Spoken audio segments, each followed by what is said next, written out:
اعوذ باللہ من الشیطان الرجیم بسم اللہ الرحمن الرحیم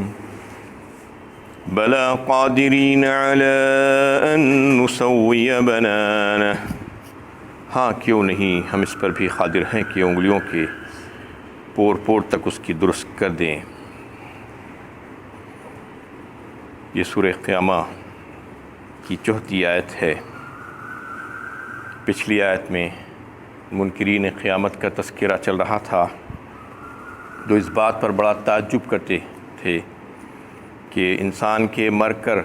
ہزاروں سالوں کے ہو جانے کے بعد پھر اس کو اللہ تعالیٰ دوبارہ کیسے زندہ کریں گے، جبکہ اس کے سارے اجزاء مٹی میں رل مل گئے ہوں گے، اس کی ہڈیاں تک بوسیدہ ہو کر کہاں کہاں پر ہوائیں اس کو اڑا کر لے جا چکی ہوں گی، اس کے بعد یہ کیسے ممکن ہے؟ تو اللہ تعالیٰ نے اس کو مثال کے ذریعے سے سمجھایا تھا کہ جیسے کہ پہلی بار ہم نے تم کو پیدا کیا، تم بھی تو یہ سارے بکھرے ہوئے اجزاء کا مرکب ہو۔ جب پہلی بار ہم پیدا کر چکے ہیں تو دوسری بار بھی ہم کو پیدا کرنے میں ایسی کون سی کمی ہو سکتی ہے، کیا مشکل پیش آ سکتی ہے؟ اور پھر اس آیت میں اللہ تعالیٰ یہ بتانا چاہ رہے ہیں، یعنی انسان اگر کوئی شروع سے لے کر آخر تک جتنے انسان پیدا ہو کر مرے ہیں وہ لاکھوں کروڑوں اربوں انسان ہوں گے، بلینز ٹریلینز، ان کی شکل و صورت اور ان کی جسامت، ان کی قد و خامت اور ان کی عادتیں اور فطرتیں اگر صرف یاد رکھنا بھی چاہے تو بھی وہ ممکن ہو ہی نہیں سکتا تھا کسی کے لیے۔ یہ مجال ہی نہیں کسی انسان کی کہ کسی یہ دعویٰ کرے کہ میں کم از کم ہر انسان کی شکل و صورت یاد رکھتا ہوں جو شروع سے لے کر آخر تک رہے ہیں۔ لیکن یہ اللہ تعالیٰ قادر مطلق کی شان ہے کہ وہ شروع سے لے کر آخر تک پیدا ہونے والے اور مرنے والے جتنے انسان ہوں گے، کھربوں اربوں، ان سب کو اللہ تعالیٰ نہ صرف یاد رکھیں گے بلکہ اس کو بالکل ویسے ہی بنا دیں گے جیسا پہلے تھے۔ اور پھر کیسا اللہ تعالیٰ فرما رہے ہیں کہ نہ صرف اس کے بڑے بڑے اعضاء اور اجزاء کو ہم جوڑ دیں گے بلکہ اس کی میت کے جو چھوٹے چھوٹے اجزاء جو ہوں گے، حتیٰ کہ انگلیوں کے پوروں کا ذکر یہاں پر اللہ تعالیٰ نے کیا ہے کہ اس کو بھی ہم ویسے ہی جوڑ دیں گے جیسا کہ پہلے تھی اس کو۔ یعنی انسان کے وجود میں جو چیزیں تھیں، جو چھوٹی چھوٹی جو چیزیں تھیں، اس کو بھی ہم بالکل اسی طریقے سے بغیر کسی تبدیلی اور تغیر کے اور اس میں ذرا سا بھی ادنا سا فرق ہوئے بغیر اس کو ویسے ہی جوڑیں گے۔ یہ بات بتانا چاہ رہے ہیں اللہ تعالیٰ کہ جب اتنی چھوٹی چھوٹی چیزوں کو ہم انگلیوں کے پوروں کو تکا لحاظ کریں گے، اس کو بھی بالکل ویسا ہی کریں گے، تو پھر بڑی بڑی چیزوں کا کیا معاملہ ہے؟ ہاتھ اور پیر اور دیگر بڑے بڑے اعضاء، ظاہر بات ہے وہ تو بالکل جیسے کہ ویسے ہی ہم رکھیں گے۔ اس میں اللہ تعالیٰ ایک بات جو توجہ دلا رہے ہیں اس میں کہ انسان کی انگلیوں کے پوروں کا جو تذکرہ، جو تخصیص اس لیے بتائی گئی ہے کہ اللہ تعالیٰ نے انسان کو جو پیدا کیا ہے تو پھر اس کو ایک انسان سے دوسرے انسان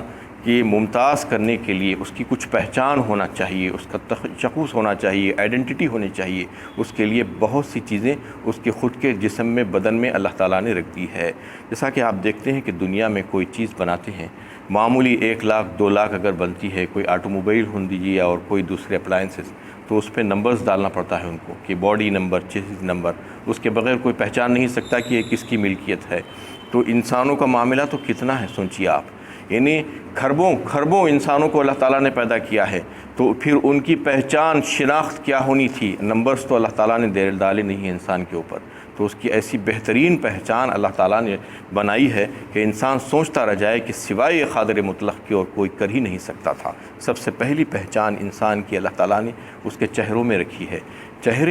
ہر چہرہ الگ الگ ہوتا ہے، یعنی اتنا چھوٹا سا چہرہ ہے لیکن ایک انسان کا چہرہ دوسرے انسان کے چہرے سے یعنی ذرا سا مختلف تو ہوتا ہے، کم از کم پورا نہیں تو بھی کچھ نہ کچھ اس میں اختلاف ہوتا ہے کہ اس کے ذریعے سے اس کو پہچان لیا جاتا ہے۔ اور پھر اس کے بعد انسان کا حلق، حلقوم اور زبان کو لے لیجئے، سب کو ایسا ہی دیے ہے اللہ تعالیٰ نے۔ حلق اور زبان بالکل ایک جیسی نظر آتی ہیں، لیکن جب انسان بات کرتا ہے تو بوڑھے کی آواز الگ، بچے کی آواز الگ، عورت کی آواز الگ، یہ سب الگ الگ آوازیں آتی ہیں آپ کو۔ اور پھر ایک انسان کی آواز دوسرے انسان کی آواز کی جو ہے الگ ہوتی ہے، ممتاز ہوتی ہے، پچ جسے کہا جاتا ہے، پہچان سکتے ہیں آپ ٹیلی فون پہ گفتگو سنتے ہیں کسی کی، اس کو دیکھ نہیں رہے ہیں لیکن وہ آواز سے آپ پہچان لیتے ہیں کہ یہ فلاں انسان بات کر رہا ہے۔ یہ بھی اللہ کی شان ہے کہ اللہ تعالیٰ نے مختلف پچ جو ہے انسانوں کو جو ہے عطا فرمائے ہیں۔ اس طریقے سے سب سے خاص بات اللہ تعالیٰ نے اس میں یہ جو بات بتائی ہے کہ انگلیوں کی جو پہچان ہے، پوروں کا جو ذکر کیا ہے یہاں پر، تو اس کا ذکر یہ اس لیے کیا ہے کہ انسان کے ہاتھوں پر، انگلیوں پر، اس کے انگوٹھوں پر اللہ تعالیٰ نے جو نشانات لگا کر رکھے ہیں، جو خطوط جو کھینچے ہیں، جو نقش و نگار جو اللہ تعالیٰ نے جو بنائے ہیں وہ بڑے خاص ہیں، اس کے ذریعے سے انسان پہچانا جاتا ہے۔ ایک انسان دوسرے انسان سے نہیں ملتا، وہ ہاتھوں کی انگلیوں کے جو نشانات ہیں، تھم امپریشن تو ایک زمانے سے چلا آ رہا تھا، تھم امپریشن کے ساتھ آج کل فنگر پرنٹس بھی لیے جا رہے ہیں اور پورا پام امپریشن بھی لیا جا رہا ہے، ہاتھ کا پورا جو ہے اس کو لے کر فوٹو لے لی جاتی ہے اس کی۔ تو اس میں بھی اللہ تعالیٰ نے جو نقش و نگار رکھے ہیں وہ بالکل مختلف ہے ایک انسان سے دوسرے۔ کھربوں انسان ہیں دنیا میں، پیدا ہوئے ہیں، پیدا ہو رہے ہیں، ہوتے رہیں گے، لیکن ایک انسان دوسرے انسان سے نہیں مل سکتا۔ اور ایک نئی چیز آج جو ہے کچھ سالوں سے جو دریافت کی ہیں کہ یہ معلوم ہوا ہے کہ انسان کی آنکھوں کا جو لینس ہوتا ہے، اس کا جو بال ہوتا ہے وہ بھی جو ہے بالکل الگ ہوتا ہے، اس کی سائز اور اس میں جو نقش و نگار جو اللہ تعالیٰ نے رکھے ہیں اس کی وجہ سے آج دیکھتے ہیں کہ اس کو بھی ایک آئیڈینٹی کے طور پر استعمال کیا جا رہا ہے کہ اس کو فوٹو لے لی جاتی ہے آنکھوں کی، اور اس کا آئی بال جو ہے انسان کا، ایک انسان کا آئی بال دوسرے انسان کے آئی بال سے نہیں مل سکتا۔ تو یہ ساری آئیڈینٹیز جو شناخت جو ہے اللہ تعالیٰ نے انسان کے اندر رکھی ہے، اس کو آج ایک آئیڈینٹی کے طور پر تسلیم کیا گیا ہے، اور اس کو جب ایک انٹرنیشنل گلوبل سپر کمپیوٹر میں جب ڈال دیتے ہیں تو پھر وہ انسان کی وہ پہچان ہو جاتی ہے، چاہے اس کا نام کچھ بھی کیوں نہ ہو، وہ 1000 نام بھی اگر بدلے تو پکڑا جائے گا اور بتا دیا جائے گا کہ یہ وہی انسان ہے جس کو جو ہے مطلوب ہے جو آپ کے لیے۔ تو اس کے ساری آئیڈینٹیز اللہ تعالیٰ نے رکھی ہیں، کسی اور نے نہیں بنایا ہے۔ اس کے علاوہ اور ایک جو سائنس، جو جینیٹیکل سائنسز آج اس بات کو دریافت کی ہے کہ انسان کا جو اسپائنل کارڈ ہوتا ہے، ریڑھ کی ہڈی جسے کہا جاتا ہے، اس کا بالکل آخری سرا جس کو ٹیل بون کہا جاتے ہیں، دمچی بھی کہتے ہیں اور کویکس بون بھی کہا جاتا ہے اس کو، تو وہ ایسی شاندار چیز ہے کہ وہ گویا کہ ایک انسان کا بلیک باکس ہے، جیسا کہ ایئر کرافٹ میں بلیک باکس ہوتا ہے تو اس میں ساری انفارمیشن ہوتی ہے۔ کبھی کوئی کریش ہو جاتا ہے تو ایئر کرافٹ کا بلیک باکس نکال کر اس میں سے انفارمیشن لی جاتی ہے کہ کب کیا حادثہ پیش آیا تھا، کیا واقعات پیش آئے تھے حادثے سے پہلے۔ تو اس طریقے سے انسان کے لیے بھی اللہ تعالیٰ نے ایک ایسا حصہ رکھا ہے کہ اس کو دمچی کہتے ہیں، ریڑھ کی ہڈی کا بالکل آخری سرا جو ہوتا ہے اس میں ساری انفارمیشن ملتی ہے۔ یہ آج جینیٹکس اس کو دریافت کی ہے، انسان کا یعنی میل تھا یا فیمیل تھا، اس کا بلڈ گروپ کیا تھا، اس کی عادتیں کیا تھی، اس کی پسند ناپسند کیا تھی، اس کی عمر کیا تھی، اور وہ کتنی زندگی جیا، اس کے بعد اس کو مر کر کتنا عرصہ ہو گیا ہے، یہ بہت سی انفارمیشن اور کئی ایک انفارمیشن جو ہے اس میں مل جاتی ہے وہ ٹیسٹ کے ذریعے سے۔ تو یہ پھر اس کو اللہ تعالیٰ نے کیسا محفوظ رکھا ہے اس کا بھی اندازہ کیجیے آپ کہ وہی ایک حصہ ہے انسان کا جو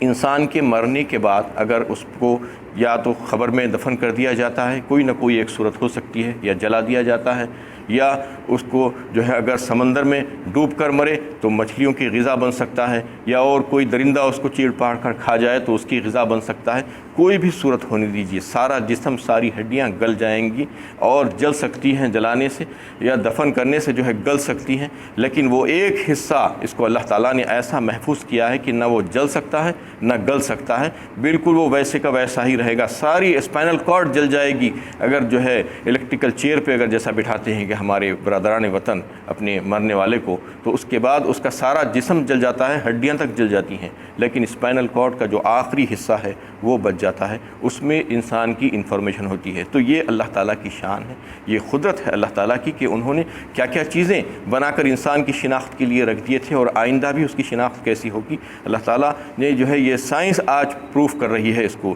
جبکہ انسان تعجب کرتا تھا کہ ایک انسان کو جو ہے ہزاروں سال کے ہو جانے کے بعد، مر جانے کے بعد دوبارہ اس کو کیسے جوڑیں گے اللہ تعالیٰ۔ تو اللہ تعالیٰ کیسے جوڑیں گے آج سائنس اس کو بتا رہی ہے، اس کی وجہ سے اور یقین میں جو ہے اس سے اضافہ ہو سکتا ہے۔ تو اس میں اللہ تعالیٰ یہی بات بتا رہے ہیں کہ ہم چھوٹی چھوٹی چیزوں کو بھی جوڑیں گے، بڑی بڑی چیزوں کا کیا کہنا ہے۔ بل یرید الانسان لیفجر امامہ، مگر نفس پرست انسان چاہتا ہے کہ اس کی اپنی زندگی میں فسق و فجور میں گزارے۔ اور جو ہے جو نفس پرست انسان ہوتا ہے، جو کافر انسان ہوتا ہے، جو نافرمان ہوتا ہے، وہ تو چاہتا ہی نہیں کہ اسے کسی بندھن میں باندھا جائے، اسی لیے وہ قیامت اور آخرت کا انکار کرتا ہے۔ آخرت کا انکار اس وجہ سے کرتا ہے کہ وہ کوئی یعنی اس کی وجہ سے اس کے اوپر لازماً جو پابندیاں، جو ذمہ داریاں عائد ہونے والی تھی، وہ ذمہ داریوں سے کنارہ کش ہونا چاہتا ہے، وہ ساری ذمہ داریوں اور پابندیوں کو سے منہ موڑنا چاہتا ہے، اس کو ناپسند کرتا ہے، کیونکہ قیامت کا تصور، آخرت کا تصور، انسان کے مرنے کے بعد دوبارہ زندہ اٹھائے جانے اور حساب و کتاب کا جو تصور ہے، اس کی وجہ سے انسان کے اوپر زبردست پابندیاں عائد ہوتی ہیں اس کی زندگی میں۔ یہی وجہ ہے کہ آخرت کا جب تصور اور یقین جب دل میں ہوتا ہے تو انسان کے اعمال خود بخود اچھے ہونے لگتے ہیں۔ تو یہ تصور سے خالی ہونا چاہتے ہیں وہ لوگ جو آخرت کا انکار کرتے ہیں، اس وجہ سے وہ جو ہے کہ ان کی خواہشات نفسانی اتنی زیادہ ہوتی ہے کہ وہ اس کے پیچھے رہ کر ہی زندگی گزار لینا چاہتے ہیں۔ یہی وجہ ہوتی ہے کہ انسان کے ایمان نہ لانے کی یا آخرت پر ایمان نہ رکھنے کی، کہ انسان اپنی خواہشات کی نفس کے پیچھے رہ کر زندگی گزارتا ہے، نہ کہ اس کی عقل تو تسلیم نہیں کرتی اس بات کو۔ عقل یہ بات بتاتی ہے اس کو بار بار کہ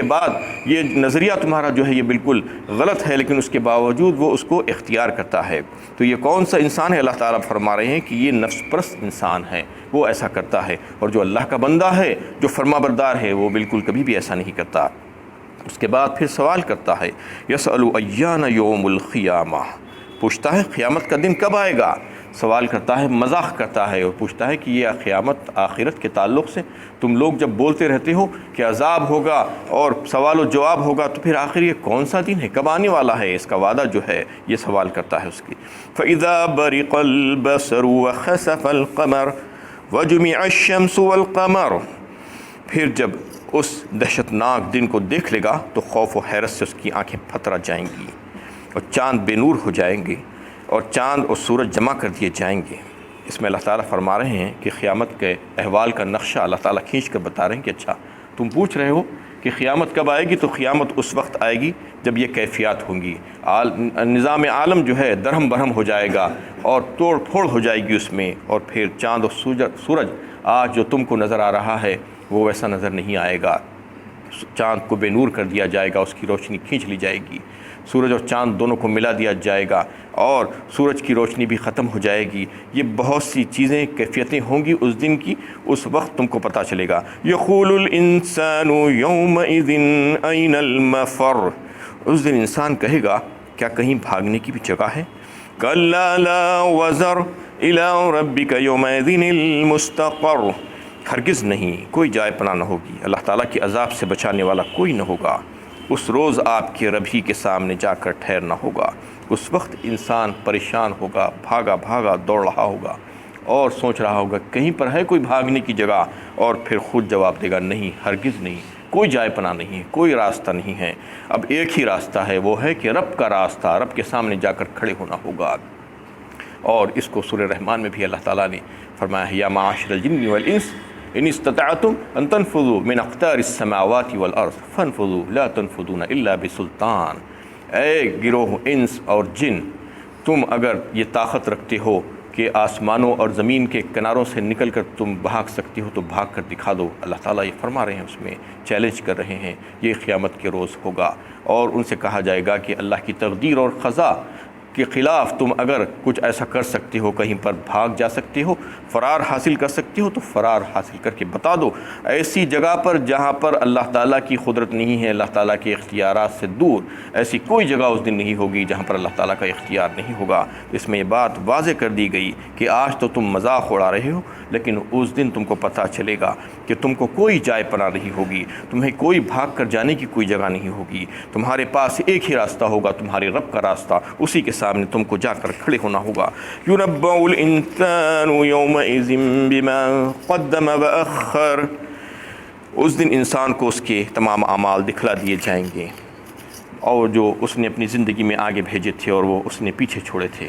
اس میں اللہ تعالیٰ فرما رہے ہیں کہ اس کے اعمال سے اس کو باخبر کر دیا جائے گا۔